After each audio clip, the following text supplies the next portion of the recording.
वह आदमी कांप उठा और दूसरे को मुंह खोलने का आदेश दिया। आश्चर्य हुआ कि वह आदमी सामान्य इंसान था। उसके मुंह में कोई नुकीले दांत नहीं थे। जैसे ही सबने राहत की सांस ली, दूसरे ने हथियार छीन लिया। हालांकि जैसे ही वह आदमी मरने को तैयार हुआ, दूसरा अचानक पलट गया, मानो जानलेवा आभा का आभास हो गया हो। अगले पल दूसरी पार्टी उसने जल्दी से हथियार उसके हाथ में थमा दिए। इसके बाद उसने तुरंत डिक्की खोली और उसमें से ढेर सारे हथियार निकालकर सबको बांट दिए। यहाँ तक कि वहाँ मौजूद एक गर्भवती महिला को भी पिस्तौल दे दी गई। उसने कहा कि थोड़ी ही देर में एक बड़ी लड़ाई होने वाली है। हालांकि इस वक्त सभी लोग उलझन में थे, लेकिन उनके दिलों में एक अजीब सा डर भी महसूस हो रहा था। वे जल्दी से उस आदमी के पीछे घर के अंदर चले गए। इसके बाद उस आदमी ने सबको खाने की मेज से सभी खिड़कियों को ढकने के लिए कहा, लेकिन इसके बावजूद वह अब भी बेहद घबराया हुआ था। हथियार थामे हुए बाहर की ओर टकटकी लगाए देखता रहा।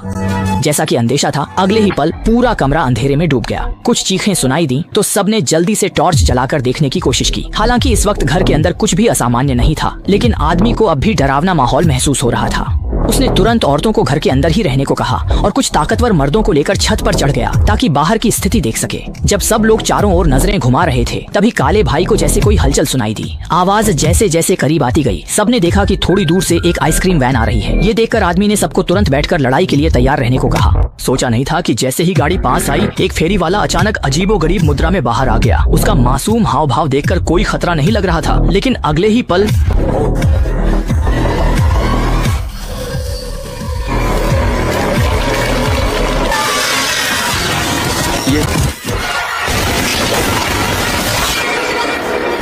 सबने पहली बार इतना अजीब लंबी टांगों वाला राक्षस देखा। मौके पर ही घबरा गए।